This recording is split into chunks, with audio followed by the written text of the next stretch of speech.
Ô Rita Mundim, será que tem alguma armadilha nisso aí? Bom dia. Oi, Júnior, eu acho que não tem armadilha, não. Tem uma cortina de fumaça que vem desde o tarifaço e as coisas estão começando os números estão começando a brotar. Os números de quê?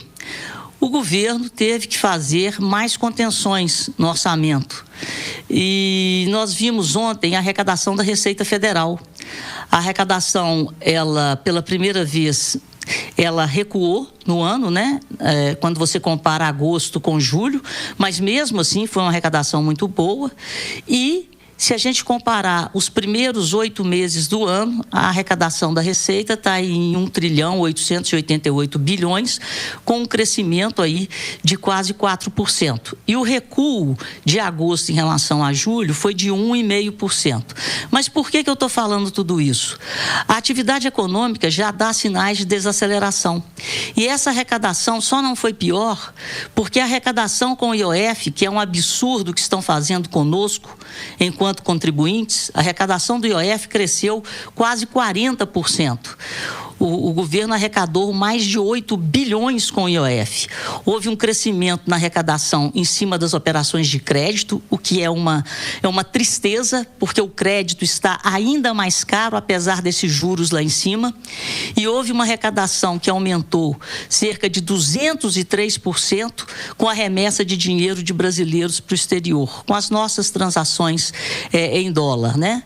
Então, isso é muito ruim, porque nós estamos perdendo a nossa liberdade econômica. Liberdade de tomar crédito, liberdade de investir lá fora, de trazer o dinheiro, mas enfim, eu estou querendo resumir que nós estamos entrando, talvez, no capítulo final do que foi o governo da Dilma, onde a marolinha, a crise financeira era uma marolinha para o Brasil.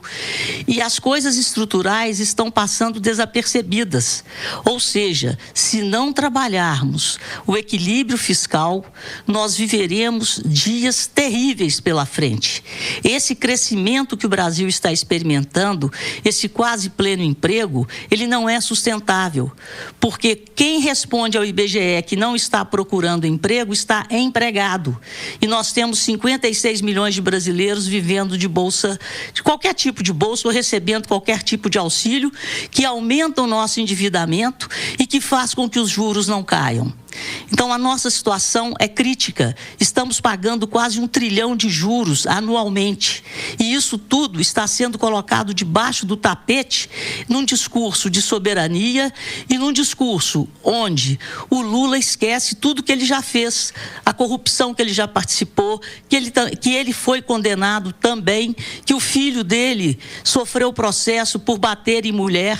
Então, chegar na ONU, numa plateia em que todo mundo ali, a maioria, está sofrendo algum tipo de tarifa ou de tarifaço de Trump, e que a maioria é a favor da criação do Estado palestino, ok, ele foi aplaudido 5 vezes. Mas será que o discurso é igual à prática? Será que nós, brasileiros, estamos vivendo essa democracia e essa defesa da soberania da sua forma mais plena?